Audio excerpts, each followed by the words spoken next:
আসসালামু আলাইকুম madam. Madam আপনি আমাকে মারলেন কেন? এই এখন কয়টা বাজে? এখন তো 4টা বাজে। 4টা বাজে না? তার মানে এখন ডিউটির সময়।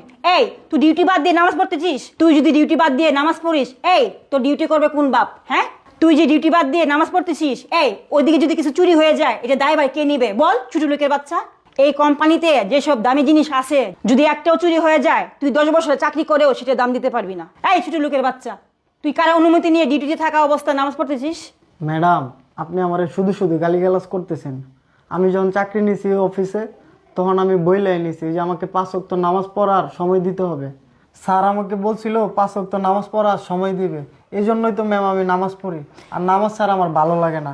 আমি সব ছাড়তে পারবো কিন্তু নামাজ কাজা করতে পারবো না। এই ছোট লোকের বাচ্চা, তার মানে তুই কাজ বাদ দিয়ে প্রতিদিন নামাজ পড়িস এখানে না? কোম্পানি ক্ষতি করতেছিস? দাঁড়া, তোর কিন্তু চাকরি শেষ আজকে। এই কি হচ্ছে এখানে? স্যার আমি তো আপনাকে যখন জয়েন করছিলাম তখনই বলছিলাম এই যে আমাকে 5 ওয়াক্ত নামাজ পড়ার সময় দিতে হবে। তখন আপনি বলছিলেন সমস্যা নাই তুমি নামাজ পড়ো। আজকে দেখেন আমি এখানে নামাজ পড়তেছিলাম, ম্যাডাম আমার গালে থাপ্পড় মারছে আর বলতেছে যদি আমি নামাজ পড়ি তাহলে আমার চাকরি শেষ। পিঙ্কি ম্যাডাম, এই ছেলে কি বলছে?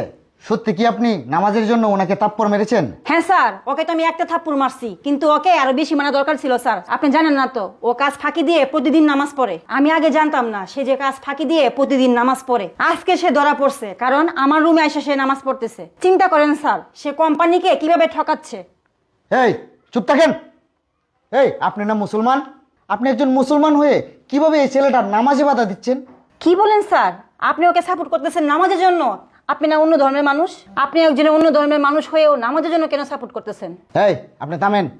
আমি নামাজের জন্য সাপোর্ট করতেছি তাতে কি হয়েছে? আমার তো একটা ধর্ম আছে, আমিও তো আমার ধর্ম পালন করি। সে তার ধর্ম কেন পালন করতে পারবে না? শুনেন, আমার কোম্পানিতে এরকম কোনো নিয়ম নাই যে যার ধর্ম সে পালন করতে পারবে না। যার ধর্ম যেভাবে পালন করতে হয় সেভাবেই পালন করবে। সে হয়তো মুসলমান, আমি হয়তো হিন্দু, কোনো সমস্যা নাই। তার ধর্ম সে পালন করবে, আমার ধর্ম আমি পালন করব। আর শুনেন, তাকে আমি অনুমতি দিয়ে দিয়েছি এই কোম্পানিতে যে কোনো জায়গায় সে নামাজ পড়তে পারবে। তাতে আপনার সমস্যা কি? আর যদি আপনার কোনো সমস্যা হয় তার নামাজ পড়াতে, তাহলে আপনি এই কোম্পানি থেকে চলে যেতে পারেন। আমার এরকম স্টাফের দরকার নাই যে কারো ধর্ম পালন করতে বাধা দিবে। বুঝতে পারছেন? হ্যাঁ স্যার, আমি বুঝতে পারছি। আসলে স্যার আমার ভুল হয়ে গেছে, আমাকে ক্ষমা করে দেন। এরকম ভুল স্যার আমি আর কখনোই করবো না স্যার। আচ্ছা ঠিক আছে, আপনি যেহেতু আপনার ভুল বুঝতে পেরেছেন, আপনি যান, আপনার কাজে যান। ঠিক আছে স্যার। জনি সাহেব, আপনাকে আমি বলতেছি শুনেন, আপনার যখন নামাজের সময় হবে তখন নামাজ পড়বেন। আর যদি এই নামাজে কেউ বাধা দেয় সরাসরি আমাকে বলবেন, অন্য কারো কাছে কোনো কিছু বলবেন না, ঠিক আছে? আচ্ছা যান। আসসালামু আলাইকুম স্যার। ওয়ালাইকুম সালাম।